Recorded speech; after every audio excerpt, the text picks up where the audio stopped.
With 76 selections in CSE 2022, Study IQ IS aims at providing high quality IS preparation at a very affordable cost. हमारे P2I यानी कि Prelims to Interview 2024 live batch के साथ आप CSE exam की तैयारी कर सकते हैं with features like live classes, one-to-one mentorship, daily answer writing, success in prelims and mains crash course, 18 books across all subjects, interview guidance program, and the most unique feature, mains residential program, where Study IQ students clearing prelims 2024 will be called to Study IQ campus at no additional cost.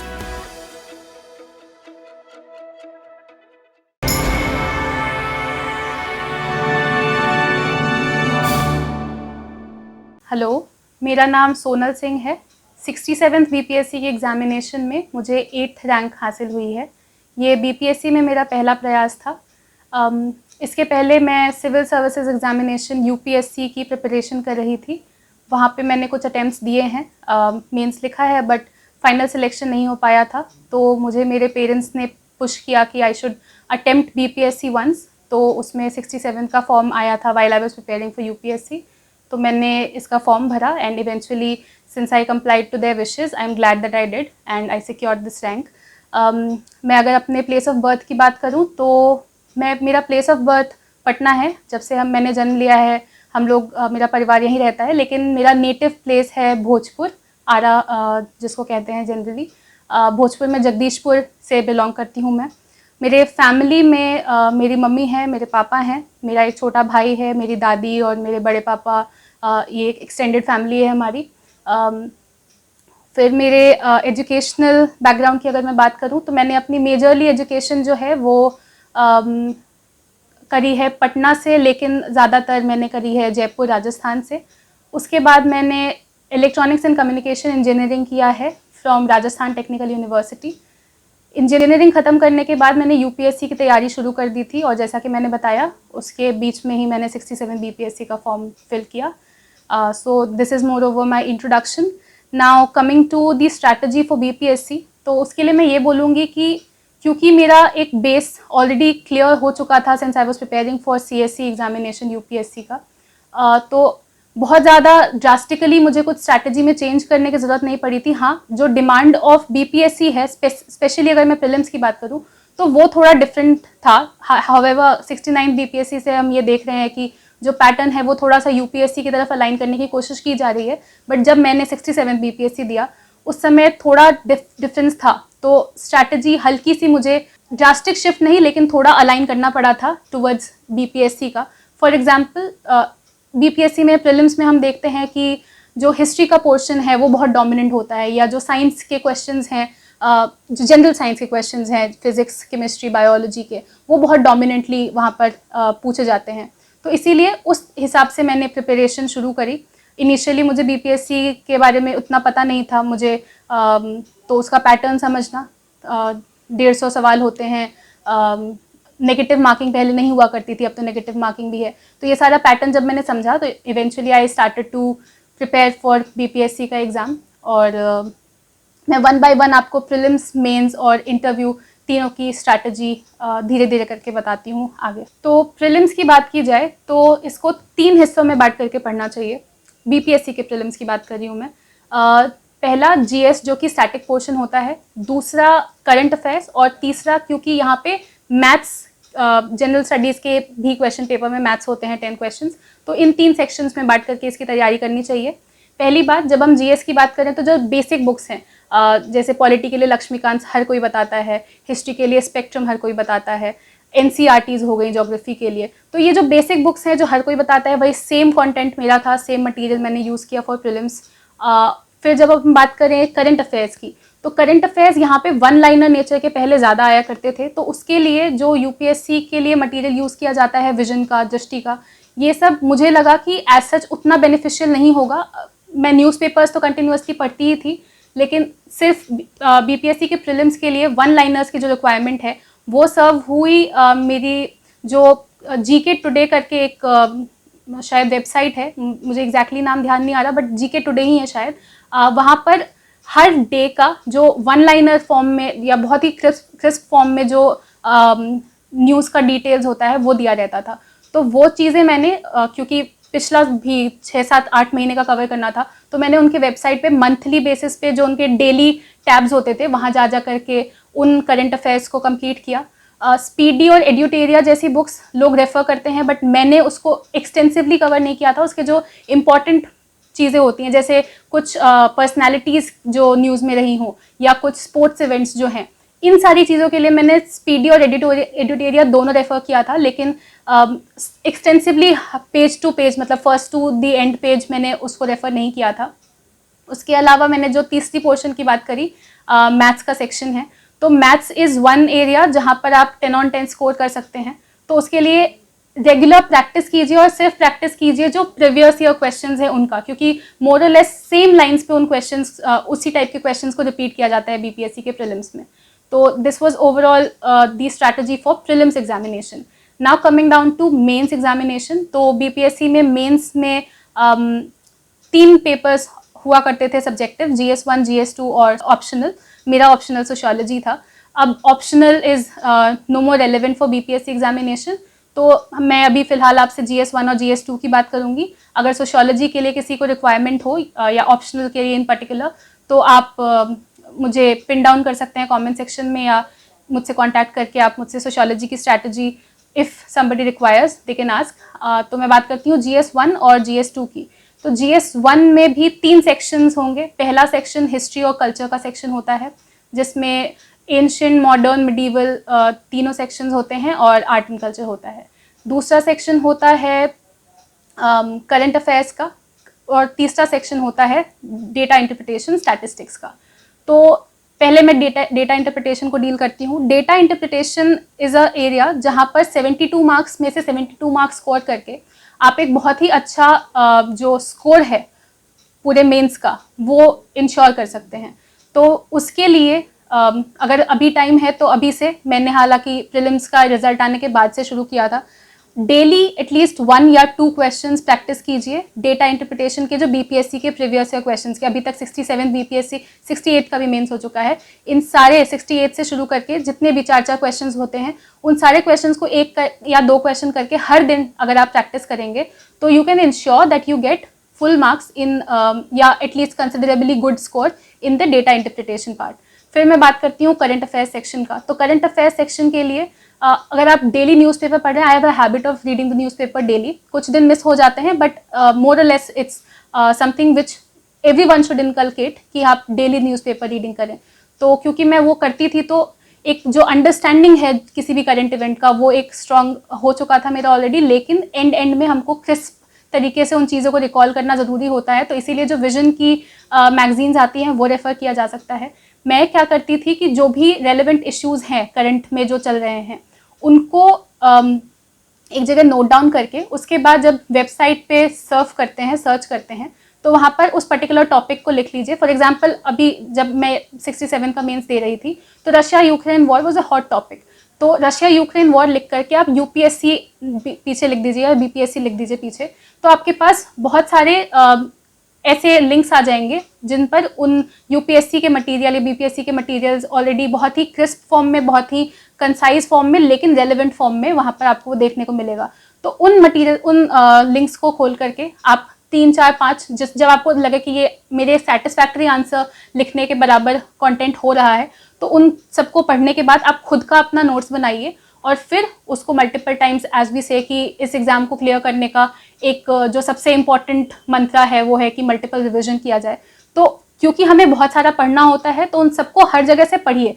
मैं हर जगह से पढ़ने के लिए इसलिए बोल रही हूँ कि 1 या 2 जगह से अगर हम पढ़ेंगे सिर्फ, तो बहुत ही लिमिटेड हमारा कंटेंट रहेगा, बहुत ही नैरो स्कोप रह जाएगा उसका। तो इसलिए बहुत जगह से पढ़िए, बहुत चीज़ें रिडंडेंट लगेंगी वहाँ पर, लेकिन जब आप पढ़ते जाएंगे तो आपको समझ में आएगा कि जो रिडंडेंट है उसको हम वीड आउट कर सकते हैं।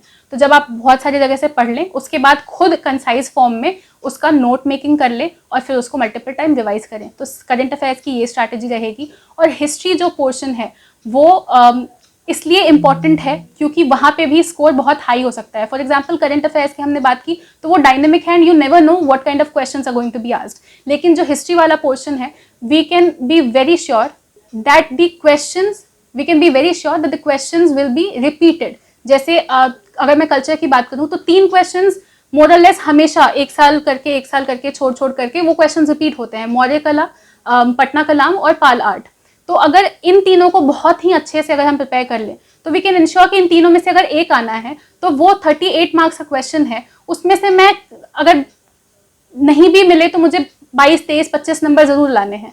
तो वो कैसे होगा, तो आप अगर उन चीज़ों को बहुत अच्छे से, अगर इसकी भी स्ट्रैटेजी सेम होगी, अलग अलग बहुत ही वाइड एरिया में आपको पढ़ना है और फिर फाइनली एक अपने लिए नोट्स प्रिपेयर करने हैं कि मुझे एग्जैक्टली ये चीज़ें जाकर रेप्लिकेट करनी है एग्जाम में। ये रेप्लिकेशन वाला काम करंट अफेयर्स में नहीं हो सकता क्योंकि आप श्योर नहीं हो सकते कि ये क्वेश्चंस आने हैं, लेकिन हिस्ट्री के जो क्वेश्चंस होते हैं आप श्योर होते हैं कि ये क्वेश्चंस डेफिनेटली आने वाले हैं। तो आप उन क्वेश्चंस को बहुत ही अच्छे से प्रिपेयर कर लें। तो ये रहेगा हिस्ट्री वाला पोर्शन। तो GS1 इस तरह से कंप्लीट हो जाएगा। फिर जब हम GS2 की बात करें तो पहला जो सेक्शन होता है वो polity, constitution, governance as such BPSC में रेलेवेंट नहीं है, लेकिन अगर होलिस्टिकली कवर करेंगे तो वो पॉलिटी और कॉन्स्टिट्यूशन के क्वेश्चंस में भी आंसर करने में आपको हेल्प करेगा। और जो दूसरा सेक्शन होता है वो होता है बिहार की ज्योग्राफी और इकोनॉमी से रिलेटेड, और तीसरा पोर्शन होता है साइंस एंड टेक्नोलॉजी का। तो पहली जो हम सेक्शन 1 है पॉलिटी एंड कॉन्स्टिट्यूशन, उसमें लक्ष्मीकांत पॉलिटी के लिए, प्रीलिम्स के लिए तो सफाइस कर जाएगी, लेकिन आपको मेंस के लिए जिस तरीके के क्वेश्चंस आते हैं, और स्पेशली अब तो जिस तरह का पैटर्न इवॉल्व हो रहा है, सिर्फ पॉलिटी के लक्ष्मीकांत पढ़ने से वो क्वेश्चंस नहीं आंसर किए जा सकते हैं। तो इसीलिए आई वुड सजेस्ट कि अगेन जो भी टॉपिक पढ़ रहे हैं आप, UPSC का जो सिलेबस है वो प्लीज़ GS2 के लिए स्पेशली UPSC का जो GS2 का सिलेबस है वो डाउनलोड कर लें। उस सिलेबस में जितने भी लाइंस लिखे हुए हैं, जितने लाइंस हैं, हर एक टॉपिक को एक्सटेंसिवली सर्च करके उसके ऊपर पढ़ें, उसके लिए खुद के नोट्स बनाएं, एंड दैट वुड सफाइस। क्योंकि बहुत मतलब हर तरीके के जो एरियाज़ हैं, एरिनाज हैं, उसको कवर किया गया है उस सिलेबस के अंदर, तो वो BPSC के लिए बहुत हेल्पफुल होगा। फिर दूसरी हम बात करेंगे सेक्शन 2 की, जो कि ज्योग्राफी और इकोनॉमी है। पूरे इंडिया का ज्योग्राफी और इकोनॉमी अगर आप कवर करेंगे, स्पेशली अगर इकोनॉमी कवर करेंगे, तो वो बहुत ही हेल्पफुल होगा, क्योंकि BPSC के प्रीवियस ईयर जो क्वेश्चंस हैं वो बहुत इंपॉर्टेंट है। ये मैं अभी तक मेंशन नहीं कर पाई, लेकिन प्रीवियस ईयर क्वेश्चंस को साथ में लेके चले। प्रीवियस ईयर क्वेश्चन से आपको ये समझ में आएगा कि एग्जैक्टली किस तरीके के सवाल आते हैं और मुझे किस तरीके की प्रिपरेशन करनी है। तो 66 BPSC तक मुझे बहुत कम दिखता था कि इंडिया के पर्सपेक्टिव में इकोनॉमी के क्वेश्चंस आ रहे हों, लेकिन 67 BPSC के GS2 में इंडिया और बिहार के जो ग्रोथ पैरामीटर्स एंड पोटेंशियल्स हैं उसको कंपेयर करने का, कॉन्ट्रास्ट करने का क्वेश्चन आया था। तो इस तरीके के क्वेश्चंस को डील करने के लिए अगर आपको ऑल ओवर इंडिया के इकोनॉमी और ज्योग्राफी की नॉलेज होगी तो बहुत ही ज़्यादा हेल्पफुल होगा आपको आंसर लिखना। तो मैं कहूँगी कि प्रिपरेशन को कभी भी साइलोज में बांट करके ना करें। अगर आप बिहार के बारे में पढ़ रहे हैं तो आप अपने एडजॉइनिंग स्टेट्स के बारे में भी पढ़ें, आप इंडिया के बारे में भी पढ़ें, तो उससे आपको आंसर फ्रेम करने में, क्योंकि आपका जो होराइजन है सोचने का वो काफ़ी ज़्यादा ब्रॉडन होगा, तो आंसर्स काफ़ी ब्यूटिफुली फ्लरिश करते हुए आएंगे। उसके बाद जब हम बात करते हैं साइंस एंड टेक की, तो साइंस एंड टेक अगेन बहुत ही नेग्लेक्टेड एक एरिया है। उसमें भी मैं जब प्रिपेयर करती थी तो मैं चैनल्स वगैरह पे ये पढ़ती थी, सुनती थी कि साइंस एंड टेक में BPSC में मार्किंग नहीं होती है। तो I thought that I ensure that science and tech वाला जो पोर्शन है उसमें कंटेंट इतना अच्छा हो कि उसमें मार्किंग ज़रूर हो। तो कुछ टॉपिक्स हैं जो रेकरेंट हैं, बहुत ही रेपिटेटिवली उनको पूछा जाता है। फॉर एग्जांपल नैनो टेक्नोलॉजी है, फॉर एग्जांपल एग्रीकल्चरल एरिया में किस तरीके से साइंस को यूटिलाइज किया जा सकता है, टेक्नोलॉजी को यूटिलाइज किया जा सकता है, या फिर अगर मैं बात करूँ बायोटेक्नोलॉजी है, GM क्रॉप्स की रिक्वायरमेंट इतनी बढ़ रही है आज के डेट में, या उसके ऊपर डिबेट इतने ज़्यादा चल रहे हैं। तो ये जो एरियाज़ हैं उनके ऊपर तो you have to be just bang on. तो उसके लिए आपको क्या करना है, again the same strategy applies here as well. आपको उन चीज़ों के बारे में वेब से, अलग अलग किताबों से पढ़ना है और अपने नोट्स प्रिपेयर करने हैं। लेकिन साइंस एंड टेक में कुछ इवॉल्विंग टॉपिक्स भी हैं, तो उन इवॉल्विंग टॉपिक्स के लिए आपको करंट अफेयर्स के ऊपर नज़र रखनी होगी और साथ साथ नोट्स बनाते चलने हैं। लेकिन जो ये स्टैटिक नहीं कहूँगी मैं, लेकिन शॉर्ट से जो टॉपिक्स हैं उनको बिल्कुल भी नेगलेक्ट नहीं करना है, उसमें बहुत ही अच्छा कंटेंट तैयार करना है। तो ये मेजरली रही GS1 GS2 के बाद। सोशियोलॉजी मेरा ऑप्शनल था, उसके लिए मैंने इनिशियली कहा कि अब तो ऑप्शनल रहा नहीं है BPSC के अंदर। तो लेकिन क्रिस्पली अगर मैं आपको बताऊं तो what you need to do is एक बेसिक रेफरेंस मटेरियल लीजिए। मैंने इग्नू का मटेरियल रेफ़र किया था, मैंने हरलम्बोस और रिट्ज़र जैसी कुछ किताबें बहुत ही सिलेक्टिवली पढ़ी थी, मैंने कुछ यूट्यूब चैनल से भी किया था, और अगर कोचिंग की रिक्वायरमेंट है तो कोचिंग लेकर के आप इस पूरे ऑप्शनल, किसी भी ऑप्शनल को प्रिपेयर कर सकते हैं। उसमें भी इम्पॉर्टेंट ये है कि आप कंटेंट बहुत ही अच्छा प्रिपेयर करें और उस हिसाब से आप आंसर्स लिख सकते हैं। Now I am repetitively talking about the answer writing. तो मैं अपनी अगर बात करूँ तो मैंने आंसर एक भी नहीं लिखा था, क्योंकि मुझे अपने आंसर राइटिंग पर कॉन्फिडेंस था। I have a subjective bent of mind, तो I was sure that if I have good content I can present it well, I can write it well, I have a good writing speed is well. तो मुझे लगा कि मुझे answer writing करने की ज़रूरत नहीं है, विच इज़ फेटल। अगर एक स्पेशली बात यह है कि मेरे पास टाइम नहीं था, मुझे कंटेंट प्रिपेयर करना था, कंटेंट प्रिपेयर करना मुझे ज़्यादा ज़रूरी लगा। तो अगर आप कंटेंट प्रिपेयर कर लेते हैं तो आंसर राइटिंग ज़रूर करें, और नहीं भी तो जिसको आंसर राइटिंग में प्रॉब्लम है वो आंसर राइटिंग ज़रूर करे। तो उसके लिए what you need to do is हर दिन 1 या 2 आंसर्स लिखने की प्रैक्टिस करें। क्वेश्चंस कहाँ से पिक करने हैं, तो बीपीएससी के जो प्रीवियस ईयर क्वेश्चंस हैं उन्हीं को पिक करिए, उन्हीं को अगर डेली नहीं कर पा रहे हैं तो वीकली ही सही, लेकिन 1 या 2 आंसर्स ज़रूर लिखें। अब हम बात करते हैं टाइम मैनेजमेंट की, स्टडी रूटीन की। तो टाइम मैनेजमेंट के लिए मैं ये कहूँगी कि जब शुरुआत करी थी मैंने तो काफ़ी ज़्यादा आवर्स पुट इन करने पड़ते थे, लेकिन धीरे धीरे करके जब समय बीतता गया तो उतने 10 घंटे और 12 घंटे की पढ़ाई की रिक्वायरमेंट उतनी नहीं रह जाती है। तो कंसिस्टेंट लेवल पर, कंसिस्टेंट बेसिस पर आप 6 से 8 घंटे डेली ज़रूर निकालें पढ़ने के लिए, और उसमें आपको प्रीलिम्स, मेंस और इंटरव्यू, इन तीनों को लेकर चलना है। इंटरव्यू के लिए ऐसा प्रिपरेशन नहीं होती है, लेकिन अगर आप एक वाइड एरिया में चीज़ों को समझना शुरू करेंगे तो वो ओवरऑल आपके पर्सनालिटी पे रिफ्लेक्ट करेगा, आपके नॉलेज पे रिफ्लेक्ट करेगा, which will eventually help in interview as well. तो टाइम मैनेजमेंट के लिए एज आई सेड 6 से 8 घंटे की पढ़ाई करें, और उसमें प्री, मेंस और इंटरव्यू तीनों की प्रिपरेशन हो जाएगी। प्रीलिम्स के लिए जब एग्ज़ाम पास आए तो इंश्योर करें कि कुछ मॉक टेस्ट ज़रूर ले लें, ताकि जो एग्ज़ाम हॉल टेम्परामेंट है उसको आप अच्छे से डील कर पाएँ और अच्छे से स्कोर कर पाएँ प्रीलिम्स के एग्ज़ाम के अंदर। अब हम बात करते हैं इंटरव्यू की। तो इंटरव्यू 2 चीज़ों का टेस्ट होता है, एक आपकी पर्सनालिटी और एक आपका नॉलेज। आप क्योंकि प्रीलिम्स और मेंस की तैयारी कर रहे हैं तो वो आप में आता जाएगा। मैं बार बार कह रही हूँ, होलिस्टिकली चीज़ों को कवर करें, लिंकेजेस बना करके पढ़ाई करें, तो वो कंटेंट में, आपके नॉलेज में ज़रूर रिफ्लेक्ट होगा। और पर्सनालिटी की बात की जाए तो पर्सनालिटी में सबसे इम्पॉर्टेंट होता है कॉन्फिडेंस। आप अगर एक कॉन्फिडेंस के साथ, एक स्माइलिंग फेस के साथ जाएंगे तो वो इवेंचुअली बहुत अच्छा रिफ्लेक्ट करता है। मुझे अभी इंटरव्यू के मार्क्स तो नहीं पता, लेकिन मुझसे कहा गया है कि मैं इंटरव्यू के कुछ क्वेश्चंस भी शेयर करूं। तो इंटरव्यू जो है वो मोर और लेस कुछ चीज़ों पर ज़्यादा रिवॉल्व करता है। वो तो कोई नहीं बता सकता कि वहाँ पे क्वेश्चंस किस एरिया से ज़्यादा पूछे जाएंगे या किस एरिया को बिल्कुल ही नहीं छुआ जाएगा।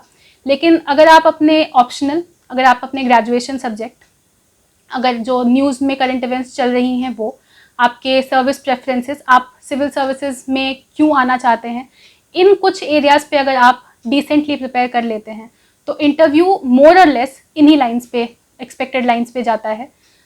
लेकिन जो सबसे इम्पॉर्टेंट चीज़ है, आप अपना कॉन्फिडेंस मेंटेन करें, आप अपना काम मेंटेन करें, and that is the most important thing when we talk about interview. Next है कि how to stay motivated while we prepare for this examination. तो मैं ये कहना चाहूँगी कि कुछ लोगों के लिए ये जर्नी बहुत ही शॉर्ट एंड क्रिस्प सी होती है, स्वीट सी होती है, लेकिन कुछ लोगों को समय लग जाता है, जर्नी बहुत लॉन्ग और आर्डवस हो जाती है। तो जब आप एंटर कर रहे हैं इस प्रिपरेशन में, तो ये सोच के आइए कि हो सकता है कि समय लग जाए, और जब समय लग रहा है तो आप अपने आप को हर टाइम वो याद दिलाइए कि आप इस जर्नी में क्यों आए थे। अगर आप अपना वाई को हमेशा स्ट्रांग रखेंगे तो आप इस लंबी जर्नी को टैकल करने में आपके लिए वो बहुत ही हेल्पफुल होगा। बहुत बार ऐसा समय आएगा जब आपको लगेगा कि आप टूट चुके हैं, लेकिन उसी समय में आपको फिर से इस बात को याद दिलाना है कि now that I have started this journey, I should complete it. और इसमें मैं ये भी बोलना चाहूँगी कि मेंटल हेल्थ का ध्यान रखना बहुत ज़रूरी है। There be times when you will feel absolutely demotivated, absolutely you will feel like you going on a debilitating path, लेकिन उन मोमेंट्स में आप अपने आप को संभाल करके रखिए, आप अपने आसपास वालों से बात कीजिए। मेरे मम्मी पापा ने मेरा बहुत सपोर्ट किया है, क्योंकि there were times when I thought of giving up this examination all together. जब यूपीएससी नहीं होता है तो अब किसी प्राइवेट सेक्टर में ही करियर परस्यू कर लेते हैं, ये जो थॉट्स हैं वो भी हमेशा आते हैं। लेकिन जब आपके पास आसपास वैसे लोग होंगे जो आपको मोटिवेट करेंगे और आपको ये याद रहेगा कि आपने ये जर्नी शुरू ही क्यों की थी, क्योंकि प्राइवेट सेक्टर का ऑप्शन तो आपके पास पहले भी था, लेकिन कुछ तो रीजन रहे होंगे कि आपने ये जर्नी शुरू की। तो उन चीज़ों को जब आप याद करेंगे, अपने ऊपर सेल्फ कॉन्फिडेंस रखेंगे, तो आप इवेंचुअली सक्सीड करेंगे। और लेट्स सपोज कि कुछ प्रॉब्लम है, नहीं भी सक्सीड कर पाते इस पर्टिकुलर एग्जाम में, लेकिन हमेशा ये याद रखिए कि eventually you will succeed in life for sure. Because civil service exam की जब आप प्रिपरेशन करते हैं तो you develop your self, you groom your self as a very all rounded individual, जिसके पास हर तरीके की नॉलेज है, एथिकल अंडरस्टैंडिंग है, इमोशनल इंटेलिजेंस है। तो आप you will prosper in life. तो मोटिवेशन का तो यही रहता है। दूसरी बात कि क्या इस एग्ज़ाम को क्रैक करने के लिए कोचिंग नेसेसरी है, तो मेरा मानना है कि कोचिंग नेसेसरी नहीं होता। लेकिन अगर मैं अपनी बात करूँ तो मैंने शुरुआत में जब सीएससी की प्रिपरेशन शुरू करी थी तो मैंने कोचिंग लिया था, क्योंकि मैं बीटेक मैंने कर रखा था, तो मेरा जो ह्यूमैनिटीज़ है उसके सब्जेक्ट से टच छूट चुका था। सो आई हैड नो क्लू कि एग्जैक्टली क्या करना है। तो डायरेक्टली डाइव इन करने से अच्छा मैंने सोचा कि it would be better if I know exactly what to read, क्योंकि एक मिसनोमर है कि while you prepare for these examinations you have to prepare everything under the sun. लेकिन ऐसा नहीं है। You need to smartly understand what are the things you need to weed out, और उस हिसाब से प्रिपेयर जो हम करते हैं वो अच्छे से स्ट्रीमलाइन हो सकता है। तो इसीलिए मैं कहूँगी कि अगर आपको ये लगता है कि आप को एक स्ट्रीमलाइन, एक डायरेक्शन की ज़रूरत है, तो आप कोचिंग ले सकते हैं, लेकिन ये नेसेसरी बिल्कुल भी नहीं है। फाइनली मैं डेली नॉलेज ट्रैक के प्लेटफॉर्म को थैंक्स करना चाहूँगी कि उन्होंने मुझे ये जर्नी शेयर करने का, अपने एक्सपीरियंसेस शेयर करने का मौका दिया। उससे, क्योंकि जब मैंने भी तैयारी शुरू करी थी, तो स्पेशली जब मैंने बीपीएससी का तैयारी करना शुरू करा था, तो मुझे बिल्कुल आइडिया नहीं लग रहा था कि एग्जैक्टली कहाँ से और क्या प्रिपेयर करना है, या टॉपर्स जो होते हैं उनका क्या स्ट्रैटेजी रहता होगा। तो स्ट्रैटेजी जानने के लिए, एक डायरेक्शन पाने के लिए ऐसे जो प्लेटफॉर्म्स हैं वो बहुत हेल्प करते हैं। तो मैं डेली नॉलेज ट्रैक को थैंक्स कहना चाहूँगी कि उन्होंने मुझे ये मौका दिया। और मैं आगे जो भी एस्पिरेंट्स प्रिपेयर कर रहे हैं उनको ऑल द बेस्ट कहूँगी, और चाहूँगी कि they attain success in whatever they want to aspire in life. Thank you.